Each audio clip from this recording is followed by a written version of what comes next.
Welcome back my channel. ಎಲ್ಲರೂ ಹೇಗಿದ್ದೀರಾ? ಎಲ್ಲರೂ ಆರಾಮಿದ್ದೀರಾ ಅಂದ್ಕೊಂಡು ನೋಡಿರಿ, ನಾನು ಕೂಡ ಆರಾಮಿದ್ದೀನಿ. ಬನ್ನಿ ಫ್ರೆಂಡ್ಸ್, ಇವತ್ತಿನ ಲಾಗು ಸಂಜೆ ರೊಟ್ಟಿನ ನಿಮ್ಮ ಜೊತೆ ಶೇರ್ ಮಾಡ್ಕೋಬೇಕು ಅಂದ್ಕೊಂಡು ವಿಡಿಯೋನ ಸ್ಟಾರ್ಟ್ ಮಾಡಿದ್ದೀನಿ. ಉಣಾಕ್ ಬಂದು ಕೂಡಲೇ ಮೊದಲನೇ ರೆಸಿಪಿ ಏನು ಮಾಡ್ಲಾತ್ತೀವಿ ಅಂತ ನಿಮ್ಮ ಜೊತೆ ಶೇರ್ ಮಾಡ್ಕೊತೀನಿ ಫ್ರೆಂಡ್ಸ್. ವಿಡಿಯೋವನ್ನು ಕೊನೆಯವರೆಗೆ ಸ್ಕಿಪ್ ಮಾಡಿದೆ ನೋಡಿರಿ. ಹಾಗೆ ಯಾರೆಲ್ಲ ನನ್ನ ಚಾನಲನ್ನು ಸಬ್ಸ್ಕ್ರೈಬ್ ಮಾಡ್ಕೊಳ್ಳಾರ್ದೆ ನೋಡ್ತಾ ಇದ್ರೆ ಪ್ಲೀಸ್ ಸಬ್ಸ್ಕ್ರೈಬ್ ಮಾಡ್ಕೊಳ್ರಿ. ಪಕ್ಕದಲ್ಲಿರುವ ಬೆಲ್ಲೈಕನ್ನು ಕ್ಲಿಕ್ ಮಾಡಿ, ಹಾಗೆ ಆಲ್ ಅಂತ ನೋಟಿಫಿಕೇಷನ್ ಬರುತ್ತೆ. ನೋಟಿಫಿಕೇಷನ್ ಮೇಲೆ ಕ್ಲಿಕ್ ಮಾಡಿ, ಅಂದ್ರೆ ನಾವು ಹಾಕುವಂಥ ವಿಡಿಯೋನ ನಿಮ್ಗೆ ನೋಟಿಫಿಕೇಶನ್ ಬರುತ್ತೆ. ಬನ್ನಿ ಫ್ರೆಂಡ್ಸ್, ಇವತ್ತಿನ ರೆಸಿಪಿನ ಶೇರ್ ಮಾಡ್ಕೊತೀನಿ. ಪಕೋಡ ಮಾಡಲಿಕ್ಕೆ ಈಗ ಮೊದಲು ಉಳ್ಳಾಗಡ್ಡಿನ ಕಟ್ ಮಾಡ್ಕೊಳ್ಳಮ್ರಿ. ಉಳ್ಳಾಗಡ್ಡಿ ಕಟ್ ಮಾಡ್ಕೊಳ್ಳೋದು ಪೂರ್ತಿಯಾಗಿ ನೋಡಿ ಫ್ರೆಂಡ್ಸ್. ಈ ರೀತಿ ಉಳ್ಳಾಗಡ್ಡಿನ ಇಟ್ಕೊಂಡು ಹಿಂಗೆ ಅಡ್ಡ ಕಟ್ ಮಾಡ್ಕೋಬೇಕ್ರಿ. ಅಂದ್ರೆ ಲೇಯರ್ ಆಗಿ ಉಳ್ಳಾಗಡ್ಡಿ ಮಸ್ತ್ ಆಗ್ತಾವೆ. ಪಕೋಡ ಕೂಡ ಭಾರಿ ಮಸ್ತ್ ಬರ್ತಾವೆ ನೋಡಿರಿ ಫ್ರೆಂಡ್ಸ. ಇದೇ ರೀತಿ ಎಲ್ಲ ಉಳ್ಳಾಗಡ್ಡಿನ ಕಟ್ ಮಾಡ್ಕೋಬೇಕು. ಈಗ ವಿಡಿಯೋನ ಪೂರ್ತಿ ನೋಡಿರಿ ಗಮನ ಬಿಟ್ಟು. ಅಂದರೆ ಉಳ್ಳಾಗಡ್ಡಿ ಕಟ್ ಮಾಡ್ಕೋ ರೀತಿ ನೋಡಿರಿ, ಯಾವ ರೀತಿ ಕಟ್ ಮಾಡ್ಕೋತಾ ಇರೋದಂಥೇಳಿ. ಈ ರೀತಿ ಸ್ವಲ್ಪ ಸಣ್ಣಕ್ಕೆ ಉಳ್ಳಾಗಡ್ಡಿನ ಕಟ್ ಮಾಡ್ಕೋಬೇಕ್ರಿ.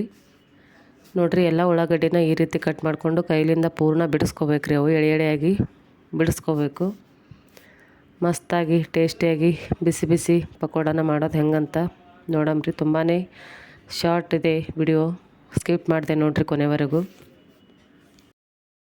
ಈ ರೀತಿ ಪೂರ್ಣ ಎಲ್ಲ ಉಳ್ಳಾಗಡ್ಡಿ ಲೇಯರ್ ಆಗಿ ಆಗ್ಯಾವ ನೋಡಿರಿ ಫ್ರೆಂಡ್ಸ್. ಈಗ ಇದಕ್ಕೆ ನಾವು ರುಚಿಗೆ ತಕ್ಕಷ್ಟು ಉಪ್ಪು, ಹಾಗೆ ಒಂದಿಷ್ಟು ಕೆಂಪು ಖಾರದ ಪುಡಿ ಅಂದರೆ ರೆಡ್ ಚಿಲ್ಲಿ ಪೌಡ್ರನ್ನ ಹಾಕೋತಾ ಇದ್ದೀವಿ.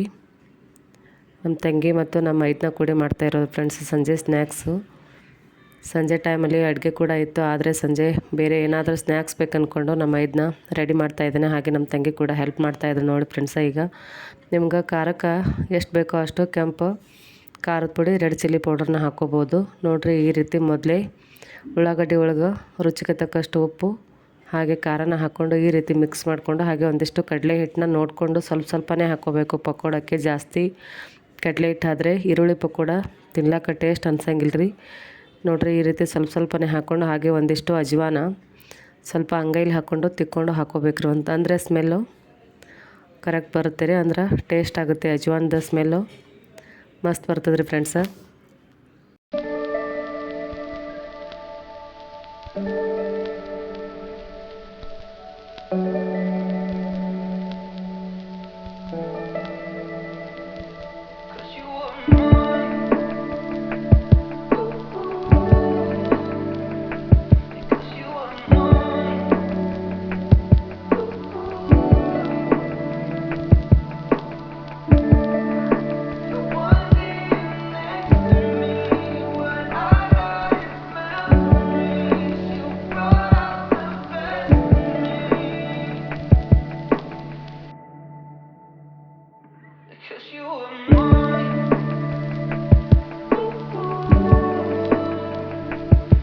ಹಿಟ್ಟು ಕೂಡ ರೆಡಿ ಆಯಿತು ನೋಡಿ ಫ್ರೆಂಡ್ಸ್. ತುಂಬಾ ಕಮ್ಮಿ ಇಂಗ್ರೀಡಿಯೆಂಟ್ಸು. ಇದಕ್ಕೇನು ಕೊತ್ತಂಬರಿ, ಕರಿಬೇವು ಹಾಗೂ ಹಸಿಮೆಣ್ಸಿನ್ಕಾಯಿನೂ ಯಾವುದೇ ಹಾಕಿಲ್ಲ ನೋಡ್ರಿ. ಹಾಕಿದ್ದು ರೆಡ್ ಚಿಲ್ಲಿ ಪೌಡ್ರ್, ಹಾಗೆ ರುಚಿಗೆ ತಕ್ಕಷ್ಟು ಉಪ್ಪು, ಒಂದಿಷ್ಟು ಅಜ್ವಾನ ಹಾಕಿ ಈ ಹಿಟ್ಟನ್ನ ಕಲಿಸ್ಕೊಂಡ್ರೆ ಪಕೋಡ ಮಾಡ್ಲಿಕ್ಕೆ ಹಿಟ್ಟು ಕೂಡ ರೆಡಿ ಆಗುತ್ತೆ ನೋಡಿರಿ. ಹಾಕೋ ವಿಧಾನ ಎಣ್ಣೆ ಕೂಡ ಕಾಯ್ದಿಲ್ಲ ರೀ ಫ್ರೆಂಡ್ಸ. ಈ ರೀತಿ ನಾವು ಉದುರುದ್ರಾಗಿ ಹಾಕ್ಕೊಂಡ್ರೆ ಪಕೋಡ ಮಸ್ತ್ ಬರ್ತದೆ ರೀ.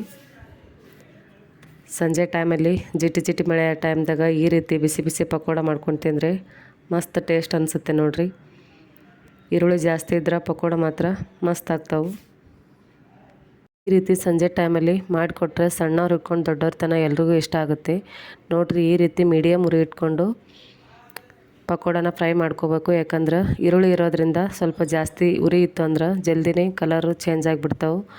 ಅದು ಕುರುಕುರು ಆಗಂಗಿಲ್ಲ ರೀ ಉಳ್ಳಾಗಡ್ಡಿ. ಅದ್ರ ಸಲುವಾಗಿ ಉರಿನ ಮೀಡಿಯಮಲ್ಲಿ ಇಟ್ಕೊಂಡು ಈ ರೀತಿ ಕಲರ್ ಚೇಂಜ್ ಆದ ಕೂಡಲೇ ಪಕೋಡ ಮಾಡಿದ್ರೆ ತಗೊಂಡ್ರೆ ಪಕೋಡ ರೆಡಿ ಆಯ್ತು ನೋಡಿ ಫ್ರೆಂಡ್ಸ.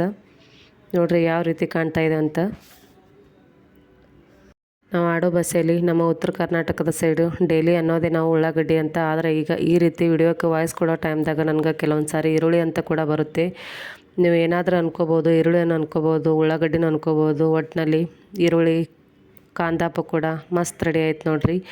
ಈ ರೀತಿ ಯಾವ ರೀತಿ ಬಂದದ ಅಂತೇಳಿ ಕಲರ್ ನೋಡಿರಿ ಎಷ್ಟು ಮಸ್ತ್ ಕಾಣ್ಲತ್ತಾವ ಅಂತೇಳಿ. ನೀವು ಕೂಡ ಸಂಜೆ ಟೈಮಲ್ಲಿ ಈ ರೀತಿ ಮಾಡಿಕೊಂಡು ತಿನ್ನಿ. ಹಾಗೆ ಮಕ್ಕಳು ಕೂಡ ಮಾಡಿಕೊಟ್ರೆ ತುಂಬಾ ಇಷ್ಟಪಡ್ತಾರೆ ನೋಡಿರಿ. ಇವತ್ತಿನ ರೆಸಿಪಿ ತುಂಬಾ ಸಿಂಪಲ್ಲಾಗಿ ಈಸಿಯಾಗಿ ಮಾಡುವಂಥ ರೆಸಿಪಿನ ನಿಮ್ಮ ಜೊತೆ ಶೇರ್ ಮಾಡ್ಕೊಂಡಿದ್ದೀನಿ ಫ್ರೆಂಡ್ಸ. ಇದೇ ರೀತಿ ನೋಡಿರಿ, ಸಪೋರ್ಟ್ ಮಾಡಿರಿ.